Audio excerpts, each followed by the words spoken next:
As both an internet content creator and a person, I try my best to find inspiration in everything, which I'd imagine can sometimes be counterproductive because I end up trying to be a million different things at once, but eventually it gets me back on track in one way or another, so I digress. But I was really struggling to figure out what I was going to do for this month's review slot. I was going through idea after idea after idea, none of which made it into full production, and trying to hold myself to a schedule here while also trying to find work post-graduation got me pretty damn close to hanging it up altogether. I won't lie, it's been a tough summer. But what eventually inspired me and led to the making of this very video was an episode of Movies with Mikey, specifically the Shaun of the Dead episode, which, by the way, you should definitely check out that show and all the content over on FilmJoy if you haven't already. It is one of my favorite things on YouTube by a margin of lots. In the episode, he said he was getting back to basics as he started the 5th year of his show with just a deep dive on a film I love and adore from end to end.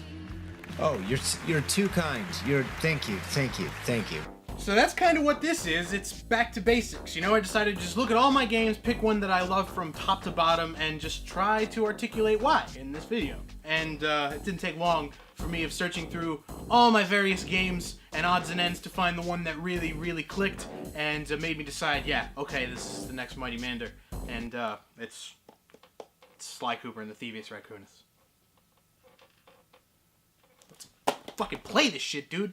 So like certain other gaming mascot characters, Sly Cooper has been a presence in my life for well over half of it by this point. The game was released in 2002, and unlike the other aforementioned mascot characters, namely Crash Bandicoot and Spyro the Dragon, I was old enough by the time that the first Sly game came out that I can even clearly remember details like the game's marketing campaign with those clever TV spots. I remember renting the game over and over again from Blockbuster. I remember how pumped my brother and I were when we finally got our own copy. This very copy, in fact, for Christmas that year. Even just writing all of this down was a pretty wild trip down memory lane for me. It's a very strange nostalgia, not quite on the same level of childlike wonder as a Crash or Spyro would be, but it's all-encompassing. It's just impossible to ignore what a massive presence this game had in my life back then. But I don't want to waste a lot of time here. I have a lot to talk about, and I have no idea how I'm going to get to all of it, so let's just start with the basics of how the game is played and what it's about.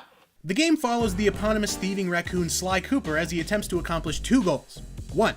Track down the group of criminals who killed his father, and 2. Reclaim his birthright, the book known as the Thievius Raccoonus, a sort of combination Master Thief handbook and archive of the various escapades of Sly's ancestors. Sly runs with a crew of 2 friends, Bentley the Turtle, who provides tech support, and Murray the Hippo, who drives the van and is great for team morale. The trio is relentlessly pursued in their escapades by Inspector Carmelita Montoya Fox, who Sly has a thing for and may or may not have a thing for Sly. So, apart from the villains, who we'll get to in just a moment, those are the major players you need to know up front. It starts with Sly and company breaking into Carmelita's office to steal Sly's case file, which holds the locations of each member of the gang of criminals I mentioned earlier, known as the Fiendish Five.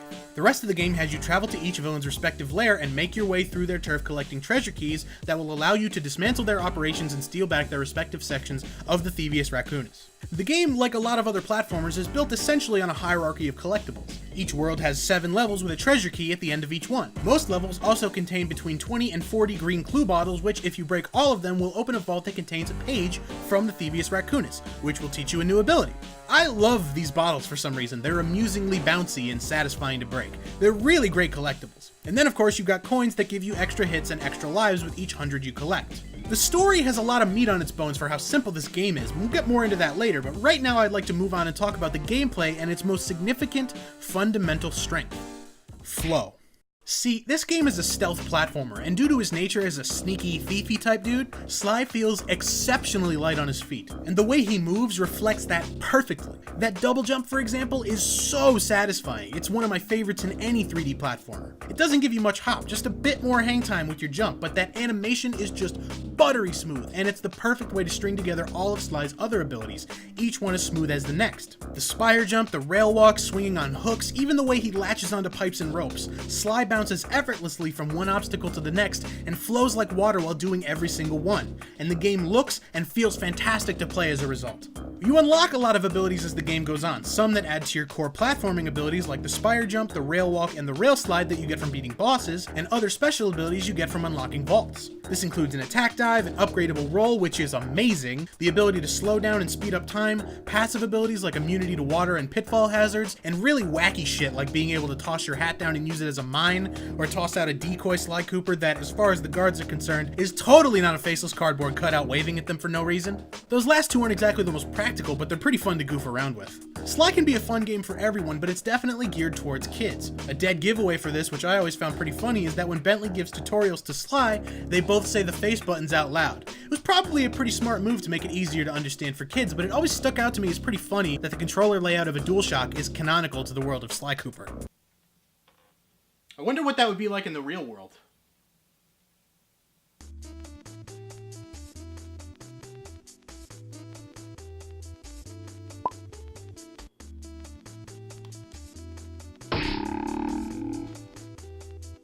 Okay, can we talk about how gorgeous the visuals are in this game for a second? Still, the designers and artists at Sucker Punch have said they wanted Sly to feel like a playable cartoon, and in addition to the 2D animated cutscenes, and each world being presented as an episode, both of which do plenty to contribute to that cartoonish identity, every object, every character model, every backdrop, it all has a cool, stylized, hand-drawn look to it. The visual standout to me personally, as far as the worlds go, is Mugshot's turf. Full of blown-out casinos, dusty rooftops, colorful sunsets, and bright neon signs, it just meshes with the game so well and is such a fun area to move around in.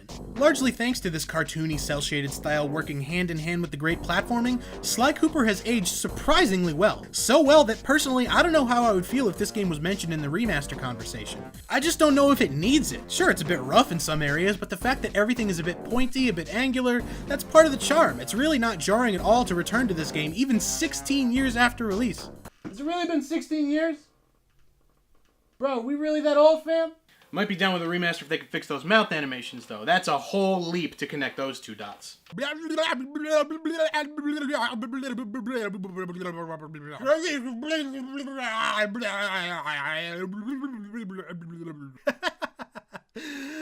is fun. Speaking in terms of the standard level structure in this game, you know, sneak around, avoid lasers, clock a few fools with your cane, get the key, that sort of thing, the level design ranges from straight line simple to extraordinarily clever. Take this level early on called High Class Heist, for example. It's basically a straight shot down some corridors with a twist in the final leg. It's a fine level. I actually really enjoy it myself.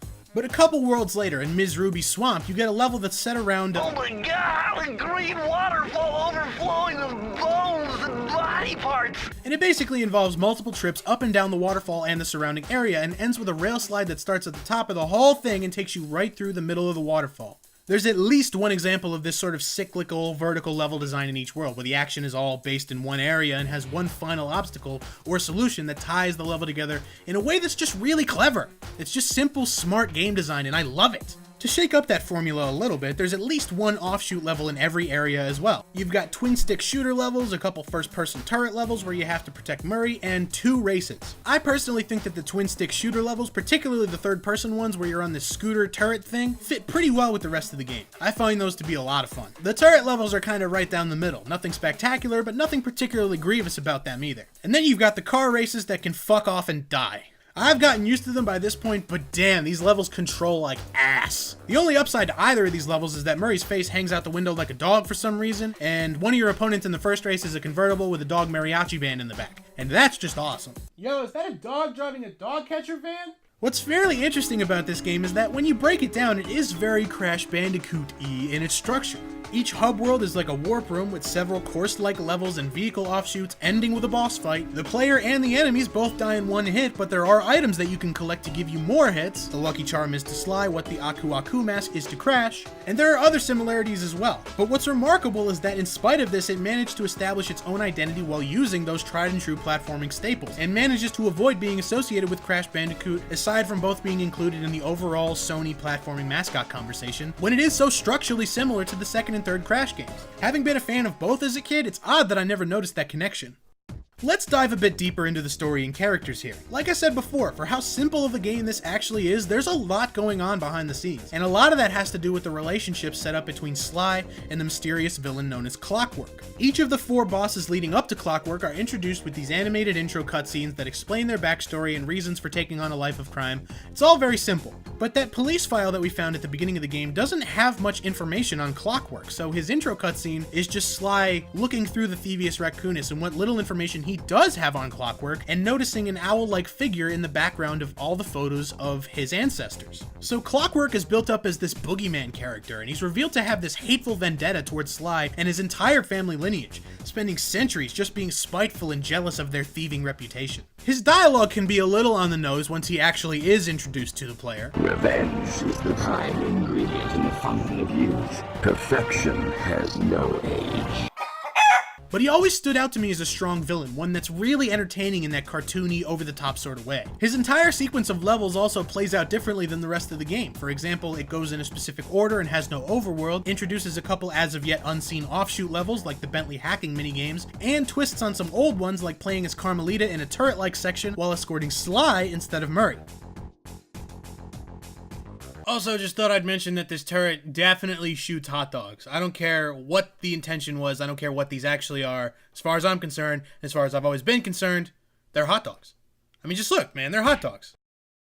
Clockwork's levels end with a really great platforming challenge where you have to ascend a crumbling death ray structure and make use of all your core platforming skills. In my opinion, this is the true climax of the game in terms of testing all your abilities as a player. And following that, we get the boss fight with Clockwork himself, which is more in service of the story than the gameplay, which is fine. Clockwork is one of the better boss fights in this game, but most of the others are unremarkable and, understandably, as this is still a kid's game, very easy. Mugshot is another highlight to me personally. The guy is obviously built like a brick wall, and the fight is built on finding a way around that. And normally Ms. Ruby, whose boss fight is a sort of rhythm game, isn't that hard either, but in this playthrough, which I did on the Sly collection with a free trial of PS Now on the PS4, which I wouldn't recommend doing, but this video isn't about that, and I just really wanted to find a way to play this game on a DualShock 4 controller. The music track was at least a full beat behind the inputs themselves, which, oh my god. It made this whole sequence a complete waste of time. It was stupid how unnecessarily frustrating it was. While the character concepts and designs are very strong, the majority of the dialogue is delivered by Sly and Bentley, and their banter just doesn't really land most of the time.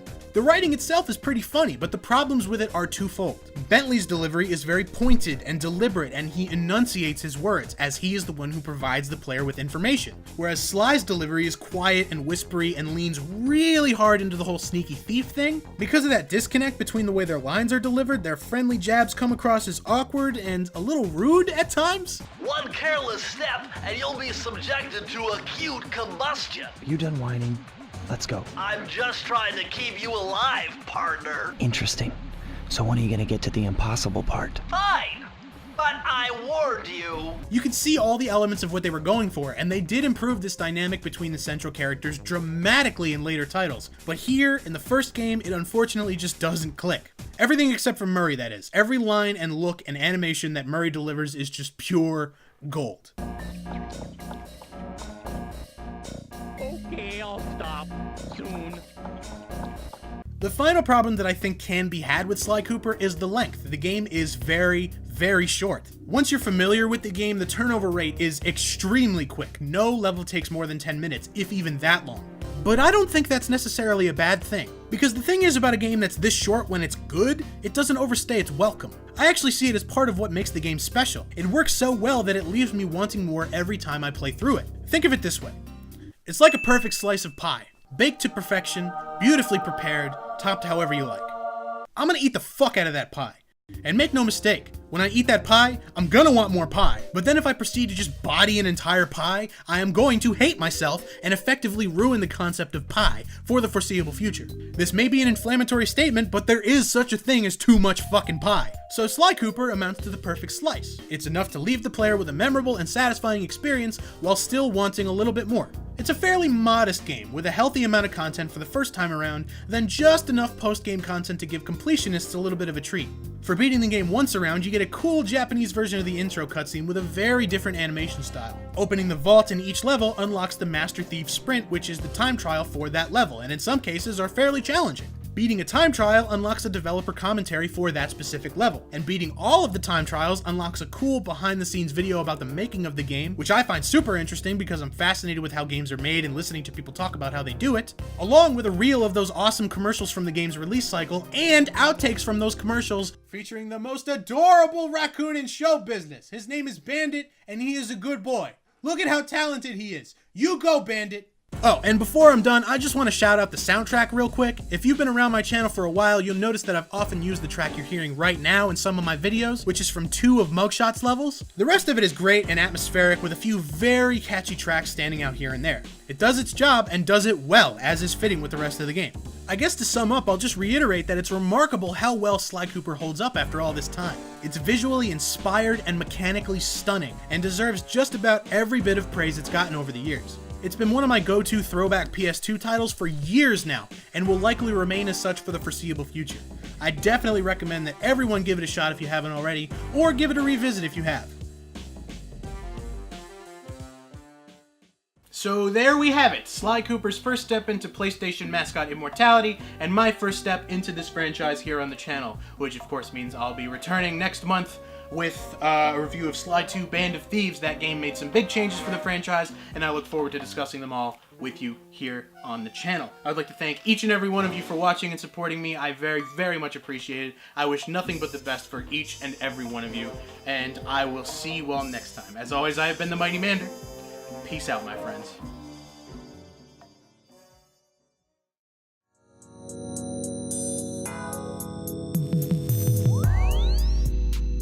What's up, everybody? It's me again. Hope you enjoyed the video. Hope you enjoyed the new branding. Huh? That's here. Told you it was coming. It's finally here. It's looking good, if I do say so myself. Yeah, a couple things. I made a conscious choice to not censor the swears in this video because, like, whatever, man. I'm kind of over that at this point. Yeah, as I said in the video, I will be returning to the Sly franchise with Sly 2 in the next video. I said next month. I'll try my best to hold myself to that, but unfortunately I cannot make any promises as my schedule's kind of all over the place because I'm looking for work, and looking for video work post-graduation as a 22-year-old is not very easy, as it turns out. But hey man, we're doing it. We're getting through it. It's gonna be great. And I mean, I'm gonna keep doing this in my spare time. I don't really think that's going anywhere anytime soon. But yeah, thank you very much. Love you all. Wish you the best. And I'll see you guys next time. Peace out, my friends.